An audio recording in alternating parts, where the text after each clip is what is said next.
भगवान भोलेनाथ ने शुभ अवसर जान करके अपना बाघंबर लिया और अपने बाघंबर को आज भगवान भोलेनाथ ने कैलाश पर एक बट का वृक्ष है, उस बट के वृक्ष के नीचे बिछा दिया और उस बाघंबर को बिछा करके भोलेनाथ उस बाघंबर पर बैठ गए। और सती ने, मां पार्वती ने, क्योंकि सती ही पार्वती बन के आई है ना, माता पार्वती ने देखा कि भोलेनाथ आज सहज ही प्रसन्न मुद्रा में बैठे हैं, प्रातः काल का समय है, तो पार्वती भल अब सरु जानी, पार्वती भल अवसर जानी, गई शंभु पही मातो भवानी, हो गई शंभु पही मातो भवानी। भोले बाबा ने जब देखा कि मां आई है, आकर के उनके चरणों में वंदन किया है, जान गए भोलेनाथ आज किस लिए आई है पार्वती जी। जान प्रिया आदरो अति कीना, जान प्रिया दरवत कीना, वाम भाग आसनो हरि दीना, वाम भाग आसन हरि दीना, वाम भाग आसनो हरि दीना। आहा, पूर्व जन्म में जो गलती हुई थी, आज मां उस गलती को सुधारने के लिए आई। गलती क्या हुई थी? भोलेनाथ कथा सुना रहे थे तो मां लगी विमानों को देखने। एक बार अगस्त ऋषि के आश्रम में मां को लेकर के गए तो वहां भी मां का कथा सुनने में मन नहीं लगा, लेकिन पार्वती जी जानती हैं मेरा पहला जन्म बिगड़ गया, इसलिए अब मैं ऐसा कोई कार्य नहीं करूंगी। और भोले बाबा ने आज पार्वती जी को अपने वाम अंग में बिठाया है। कथा जो सकल लोक हितकारी, कथा जो सकल लोक हितकारी, सोई पूछन चह शैल कुमारी, सोई पूछन चह शैल कुमारी, कथा जो सकल लोक हितकारी रामा, कथा जो सकल लोक हितकारी, सोई पूछन चह शैल कुमारी, सोई पूछन चह शैल कुमारी, पूछन चह शैल कुमारी। प्रभु, शास्त्र कहते हैं किसी के घर में कल्प वृक्ष हो और जिसके घर में कल्प वृक्ष हो वह भी अगर गरीब रह जाए, वह भी दरिद्र रह जाए, तो इसमें उस कल्प वृक्ष का कोई दोष नहीं है, इसमें तो उसका दोष है क्योंकि उसने कल्प वृक्ष का लाभ नहीं लिया। मेरे घर में परम ज्ञानी मेरे पतिदेव हैं और फिर भी मैं अज्ञानी बनी रह जाऊं। सत्संग अगर करना है तो व्यक्ति कहीं भी कर सकता है। सत्संग के लिए किसी साधु किसी महात्मा के पास नहीं जाना। सत्संग करना है तो घर में ही करिए। पति पत्नी मिलकर के सत्संग करें, इससे ज्यादा आनंद और क्या होगा। शाम को पूरे परिवार को एक साथ इकट्ठा करें, ज्यादा नहीं कर सकते तो पति पत्नी दोनों भगवान नाम का संकीर्तन करें।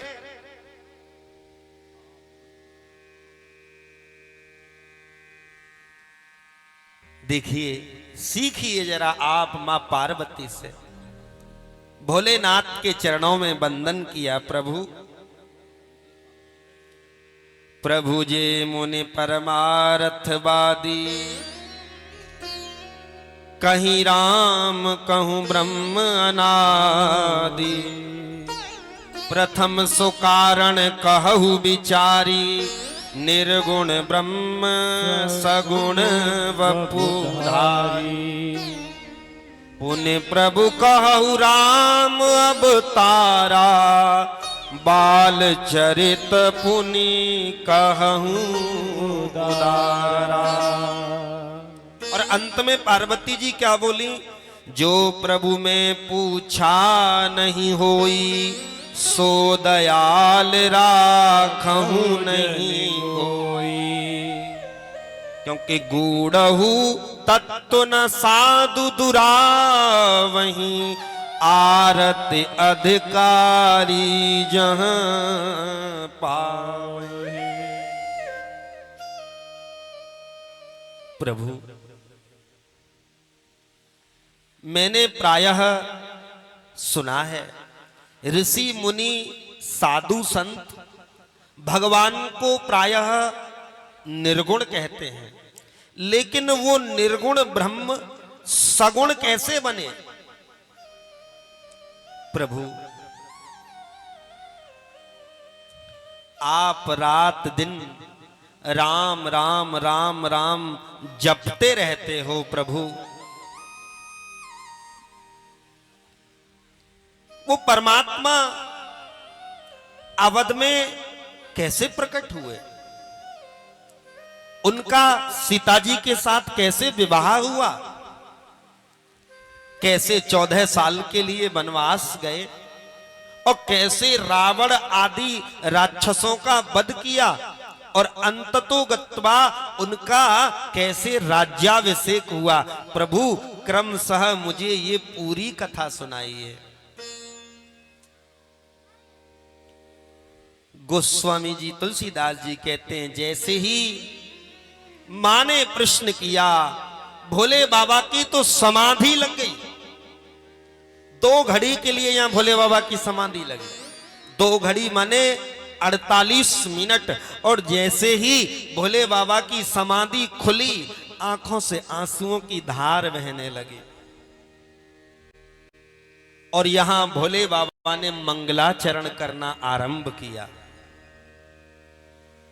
पूज्य परम रसिक राम कथा के स्वामी रामभद्राचार्य जी, उनके श्री मुख से मैंने श्रवण किया है। महाराज श्री कहते हैं कि श्रीमद् रामचरित मानस की ये पहली चौपाई है, क्योंकि रज महेश निज मानस राखा। बाबा भोलेनाथ के मुख से ये पहली चौपाई निकली। यही रामचरित मानस ग्रंथ की पहली चौपाई है। मंगल भवन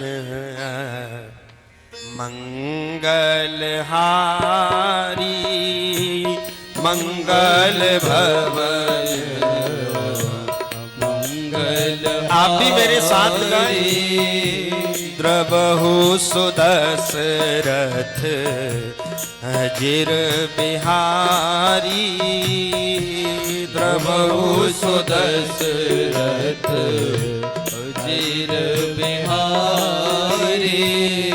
करी प्रणाम राम ही त्रिपुरारी, करी प्रणाम राम ही त्रिपुरारी। हर हरसी सुधासम गिरा उचारी, हरसी सुधा गिरा उचारी। भगवान राम जी के चरणों में वंदन करते हुए भोलेनाथ आज मां पार्वती जी की प्रशंसा करने लगे। देवी धन्य हो तुम। और आज हम भी उसी भाव में सिंगला परिवार को व्यासपीठ के माध्यम से धन्यवाद देते हैं। उन्होंने ऐसा सुंदर श्रीमद् रामचरितमानस नवह पारायण राम कथा का आयोजन कराया। वह जीव धन्य है जो कि भगवान की कथा के प्राकट्य की भूमिका बना दे।